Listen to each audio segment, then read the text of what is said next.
ما درتش الساعه في يدي. دات قيمه. دات قيمه. خليك نمشي نجيب الساعه ديالي، يمكن نعرفش نجلس بلا ساعه سبحان الله العظيم. الله غيكون العاس عندنا هنا في الدار. وبصراحه انا مازال ما دخلت حتى شي حاجه، مازال ما فكرتش انني، مازال ما درت والو. ودابا خصني كنفكر، قلت نشارك معكم هذا الفيديو هذا ان شاء الله.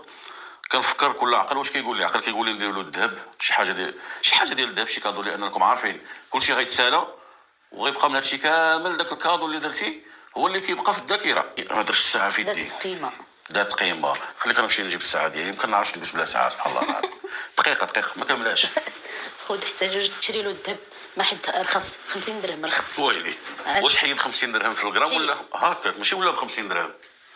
حيت قلتي لي 50 درهم انا ما بديش، ما تديش عليا. نقص 50 درهم. التصوير كان خجول نوعا ما، ولكن الحمد لله واخا هكاك انا تما درت واحد اللايف. يسرا تيرا صورات فيديو تيرا حطاتو وشاركاتو معكم، وتلاقيت يسرا تما وكان واحد اللقاء مؤثر شويه. يعني انا شوف بالنسبه لي يسرا انا ما عندي معاها حتى مشكل الحمد لله. هادشي غادي يدوز ان شاء الله، وهذا من بعد العرس غادي تكون شي حوايج يعني ضروري غادي نجلسوا على الطبله وغادي نوضحوا شي امور ان شاء الله يكون خير. المهم بعد العرس غادي نتقادم مع يسرا. هذيك راه بنتي ومسكينه جات سلمت عليا انا ما هي جات سلمت عليا واحد الوسط خفافين وانا عنقتها وحضنتها عندي. والله يرضي عليها والله يسهل عليها وان شاء الله يكون خير.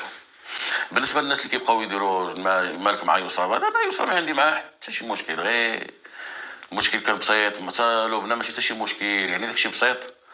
وبحال لامتني انا يسرا، لامتني على اللي ما تدخلتش، وانا ماشي ما تدخلتش، انا ما لامتني بسرعه وحكمت عليا بسرعه، يعني ما خلاتليش الوقت فين ندخل. فهمتوا؟ هذا هو الفرق هذا هو المشكل اللي وقع.